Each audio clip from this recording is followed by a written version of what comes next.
Hey, welcome to the Christian Media Marketing Show. My name is John, and on behalf of the new nonprofit business as mission endeavor of Kavanaugh Media and the whole team here, we're grateful for you listening to the podcast, maybe watching the YouTube show.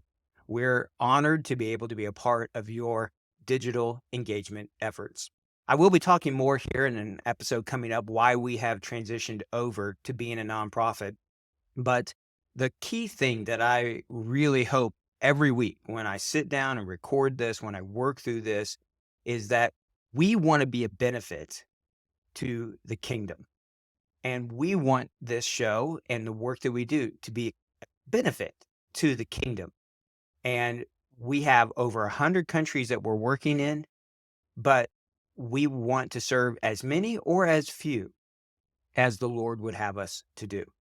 One of the key things that's out there that I think is so important in the whole idea of digital engagement itself is that we constantly are lifting up our Lord, not a logo. That we are more concerned about not, hey, let's make sure that we have this or that people know it's this or that or whatever, but that people know Jesus. And there's a lot of stuff that we do that's behind the scenes. There's ministries and projects and people that we help. And don't care that people know, oh, it's Kavanaugh that's done this or whatever.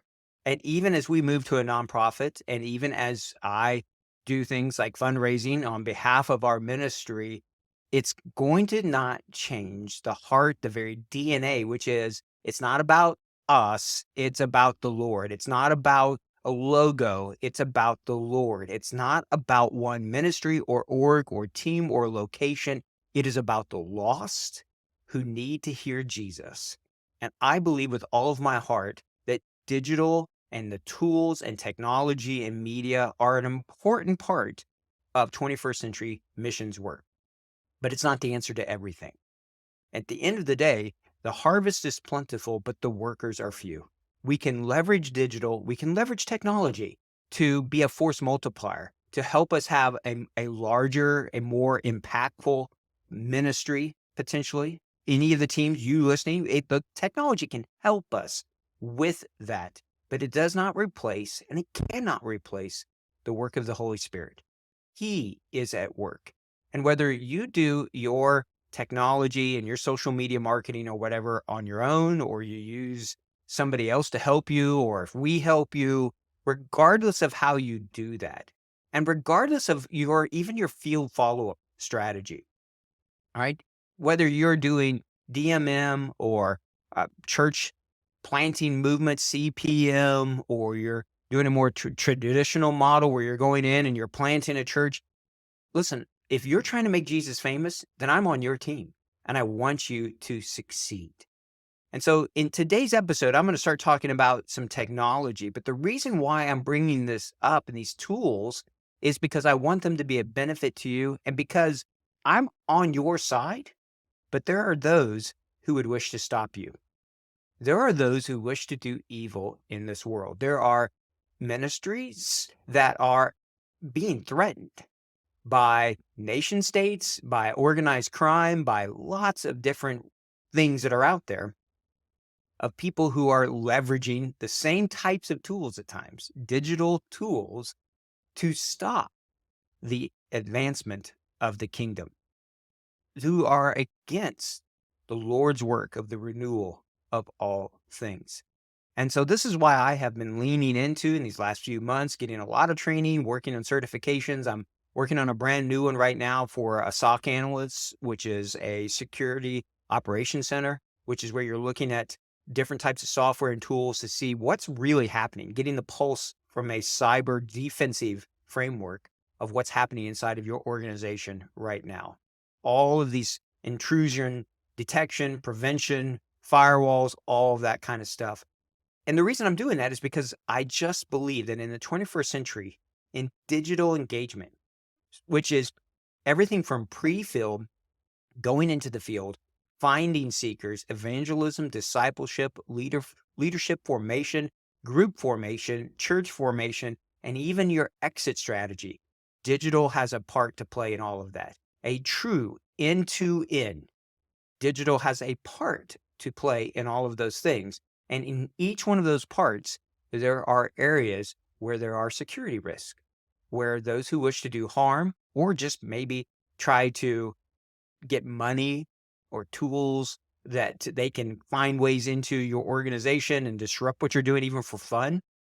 I mean, there are people that do that. They just want to create chaos, whatever the reason. I think it's important that we're always trying to do our best. And so we're constantly testing software. And today is just the first of many episodes that I have planned throughout these next few months of tools and software that I'm using or have tested personally that I want to tell you about that might be a benefit to what you're doing. And the first one that we're going to look at today is actually just password managers. Passwords are so important. And yes, we're moving away from passwords into more passcodes and other things like that, biometric tools. That's all great. But passwords are still a big, big part of your cybersecurity plan. They should. And I'm not going to talk about having long ones and how many characters and all this stuff. You probably know that. If you don't, reach out to me. I'll be glad to give you, we have training and materials about that. But even when you're using passwords and hopefully different ones, okay, for every site, you need to then have a way to remember them or store those so that you can reuse them. This is why people get into bad practices with passwords, is because they don't use password managers. So I have tested 7 different ones, and I'm going to give you my 2 favorite, who are then going to go head to head to determine an overall winner as to who I would recommend as a password manager for you. There's a few things that'll go into this that are kind of some of the premises behind what I've been doing. And one of those is just open source. In other words, can people look behind to see the software? Are there security experts looking at this? What's the cost? What's the reputation? A lot of different things. And so we're going to look at password managers. Let's dive into it now. So there are a lot of different password managers that are out there. All right. And so when you're looking at different ones to use, a lot of times it's just, well, what's showing up in the App Store, or what marketing material have you seen about these different passwords? And there's a lot of paid ones that are out there. The key thing is, I more than anything else today, I want you to use a password manager. Okay. And I would recommend, as we get started here, not to just use your browser password manager, because there's actually ways when those who are cyber criminals or nation states or whoever who can get into your browsers. There are different ways for them to try to attack if things aren't set up right. Okay, this is why it's really important to make sure that your traffic is encrypted, that you're using VPNs, that you're just doing everything smart. So I don't recommend that you save it in your Chrome or your Safari or whatever browser. A standalone password manager is going to be important. And to me, some of the things that are important as we look through these are just the cost, the security to the software itself, its reputation. So what do other people think about this that are using it in businesses and entities? How easy is it to use? And there's a ton of them that are out there. There's ones that aren't open source. And we're going to look at open source ones with one exception today. Okay. But we're going to look mainly because I believe in the power of open source, and I just have embraced looking into this for quite a while now. And so because knowledge itself should be free, it is important to just be sharing. It's important to be sharing information, and it's important that many eyes can be looking at, especially your software. Getting into it, really digging into it, looking for security areas. This is why open source is so important. This is a key part of that, is that open source is actually a really secure way of doing things. And yes, bad people can look at it too, but you literally have thousands and thousands of people that are looking at the software. So it's really, really important. Now, there's some paid ones that are just completely available, or they have free versions that are out there, everything from LastPass and 1Password and Dashlane. And I have used them before. I've used LastPass before, and it's got good encryption, and it's got a free version, and it's intuitive. They have had some security breaches in the past, so it looks like they're trying to do better at it. But I really want to lean into this open source one. And so here are several ones that I have been using I have downloaded, I have tested them, and one of the benefits that I'm looking at is self-hosting. So having software that we know every bit of it, where it's being stored, is it being encrypted in transit? In other words, from the server to you, is the data itself being stored in encrypted types of vaults and files? And there's a piece of software that we use for our most sensitive information that I'm going to be sharing here in a very special episode coming up here just in a few weeks. But we host a lot of our information on different services that are out there. And I'll give some recommendations on that at another time. But I want to look at if you want to host yourself or if you just want to use the company and don't want to have to mess with that, it's still important to know the code behind it, the open source. So here's some of the password managers. Bitwarden is one of those that I'm going to be talking about here. In fact, Bitwarden is a cross-platform, which means it can work on Mac and Windows. It's got great encryption. And I'm going to do some more going into this in just a little bit. So I'm actually going to go past Bitwarden here and just say, hey, it's there. You have Vault Warden, which is another one that I have tried out, and it's got some strengths. It's got some parts to it. Another one that I tried was KeePass XC. KeePass is very customizable.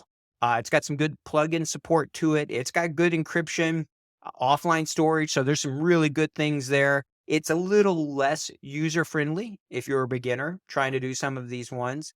In fact, the interface itself is a little outdated, in my opinion. But KeePass is one. Another one is PassBolt that I've tested and I've looked at. TeamPass is one, and TeamPass, it's a web-based password manager. It's good for teams, organizations, MySQL database support you could use on this. It's got role-based access control, which is a really great security feature there. It does require more setup and maintenance. So if you're just an individual, it may not be a good option for you. If you're a team, though, I think that it might have some good, strong things for you to be able to look at. KeyWeb is another one that I downloaded, have been testing and looking at. But when it comes to open source password managers, I think the number one password manager that I would recommend if you want to go with open source and one that's out there is Bitwarden. Bitwarden is just a really great piece of software. The cons against it, it does have some advanced features such as 2FA, some other things like that go into it that require a premium subscription if you're using it. Some of those, but it's so easy to set up. It's so easy to manage. It's user friendly. It's got a very comprehensive feature set to it. And so I think Bitwarden is a great one. It's a great tool. It's got very strong community support out there, but it's not the only one when it comes to open source and to password managers in general. So there's a lot of them. There's probably 20 different ones that I have either used or tested. The one, though, that I want to that kind of do the death match against these two here is Proton Pass. And you may be familiar with Proton. Maybe you use them for your email. They have calendar, they have file storage, they have a VPN, which is a tool that I use of theirs, which I have found to be very good. Highly recommend Proton, their VPN. But in all of these, whatever you're doing, when it comes down to it, I think these two really are two of your best options. There's some others that are out there. Like I said, there's paid ones. There's NordPass is another one that I've used quite a bit. I actually didn't like it at all. You could ask my wife how many times she's heard me yelling about how frustrated I am at NordPass, trying to use that one. LastPass, some of these other ones that are out there, some of the open source ones. But if you were going to use a password manager and you don't have one, or you don't happen to like the one you're using, or you don't think it's great, Bitwarden and Proton Pass would be the two that I would recommend for you. Now, Bitwarden has a whole free version. If you want to do premium, it's $10 a year. The key things here from a security perspective is it's very secure.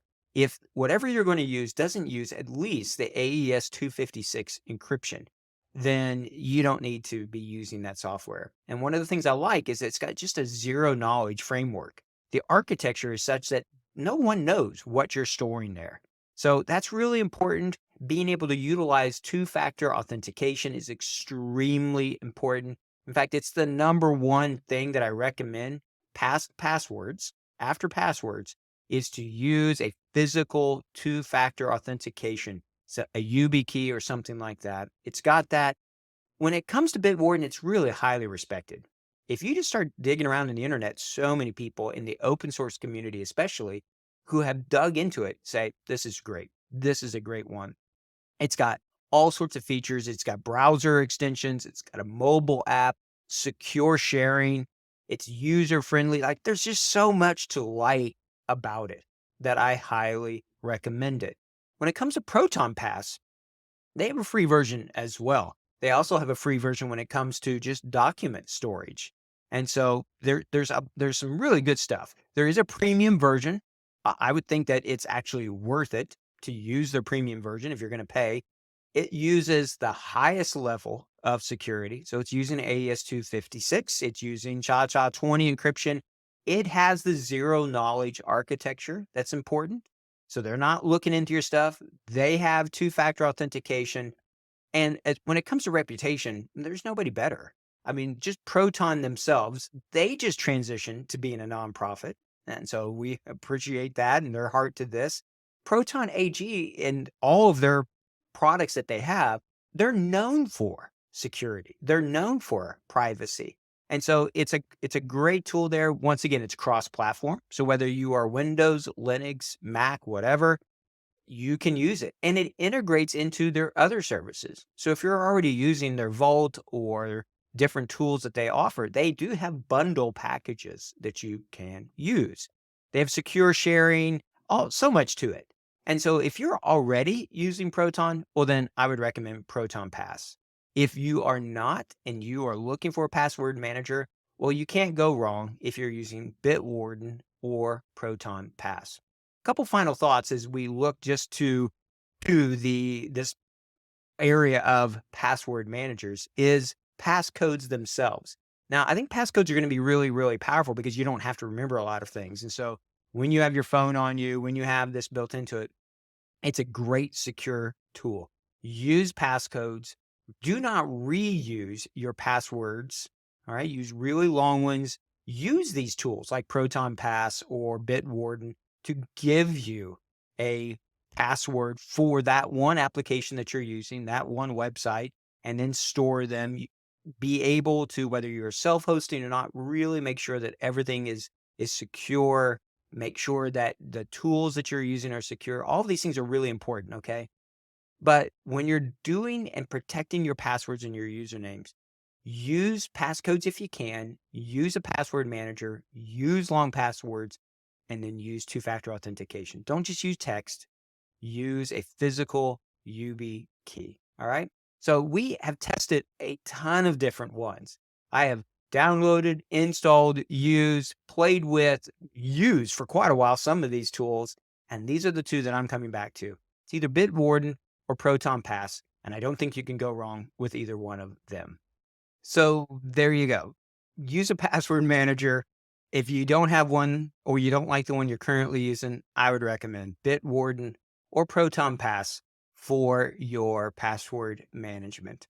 If you use something different and you love it, reach out to me. Let me know which ones you're using. If you think I missed one, I'd love to hear about it. I've got about 12 other pieces of technology I'm going to be sharing with you. Some of them are super important to us. We use them every day. Everything from video to messaging to secure file transfer. There's so much stuff that I'm going to be sharing with you, as well as just marketing and other types of technology advice, as well as just the philosophy behind digital engagement. So we've got a lot to cover here in the next weeks and months, Lord willing, together.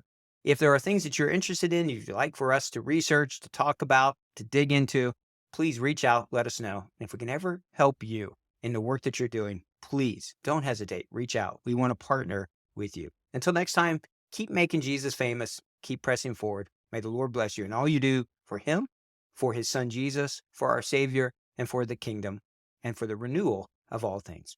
Take care, and God bless.